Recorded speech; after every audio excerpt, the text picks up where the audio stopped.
Good morning, this is KELOLAND On the Go with all you need to know in news and weather as you start your day.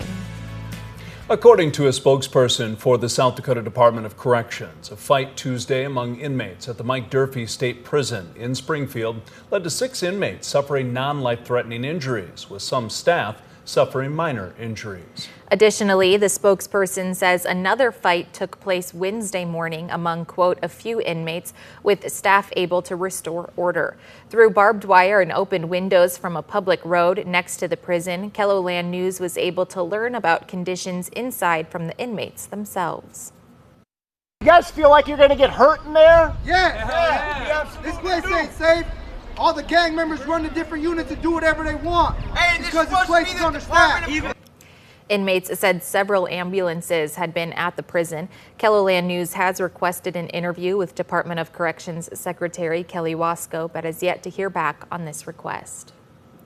The Sioux Falls Police Department conducted a project to catch speeding drivers on a popular viaduct near downtown Sioux Falls. They used a LiDAR gun to record the speeds of drivers. One car hit 55 in a 30-mile-per-hour zone. We specifically set up a project like this to be fairly high visible, with a lot of police cars and police presence to hopefully kind of spread that message about the speeding problem that we've got, downtown and nearby. Officers say their goal isn't to write tickets, but to make people aware of how fast they're going. Authorities in Cottington County are reminding people to not drive through water-covered roads after a UTV got stuck in a spillway. The sheriff's office says it happened just after 9 o'clock Tuesday night northwest of Watertown. Deputies arriving on scene found a man sitting in the UTV. Before Cottington County Search and Rescue could get there, a friend waded out to the UTV and helped the man. Deputies found that the man was trying to cross the spillway when the current washed the UTV into large rocks along the road. Authorities describe the road as slippery and algae covered. Now let's get a check of our weather with meteorologist Scott Munt. It's going to be another hot day out there, Scott. We're looking at temperatures to warm to the 80s and 90s this afternoon, mostly sunny to partly cloudy skies. Starting with some fog in eastern and southeastern South Dakota, Iowa, and Minnesota.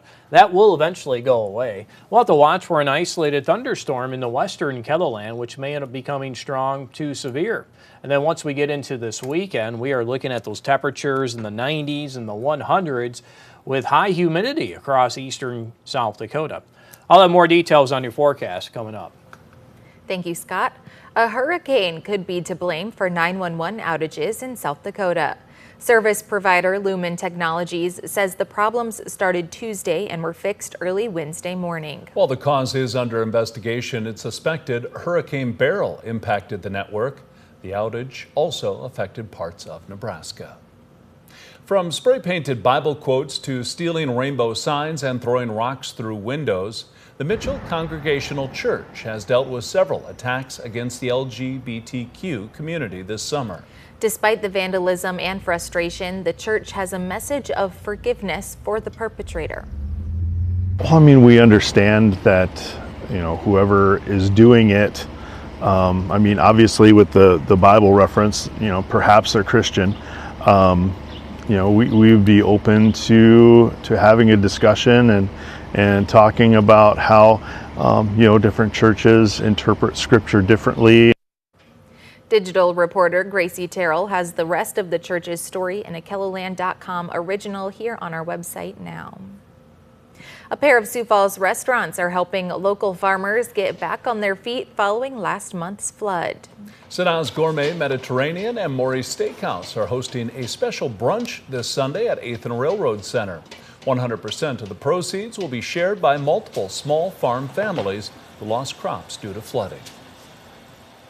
They supply us, they help us as a chef, as people of the community, so it's our turn now to return the favor and at least supply some to help them be able to eat throughout the season. Sanaa hopes to raise $10,000 for the farmers. The brunch, featuring foods from Sanaz and Maury's Steakhouse, runs from 10:30 until 2 Sunday at 8th and Railroad. You can find out what's on the menu with this story right here on KELOLAND.com.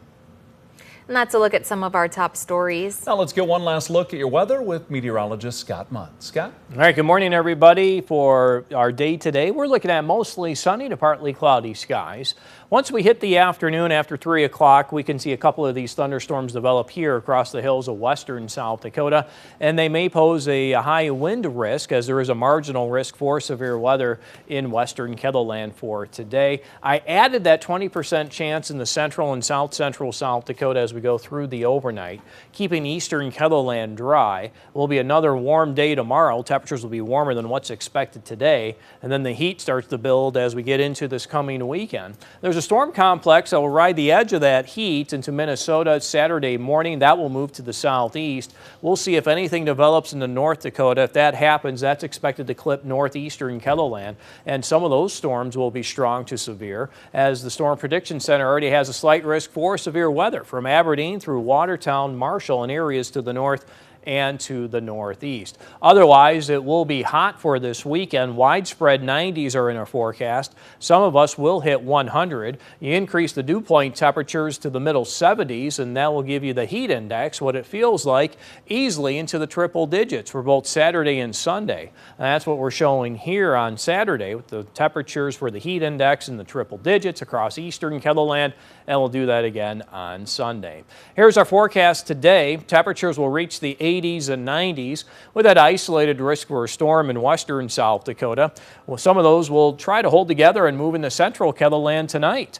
And then for tomorrow, temperatures will reach the 80s and 90s, though 102 is showing up in Phillip and 100 in Pine Ridge. You can check the details of the 7-day forecast while you're already here online. Otherwise, have a great day.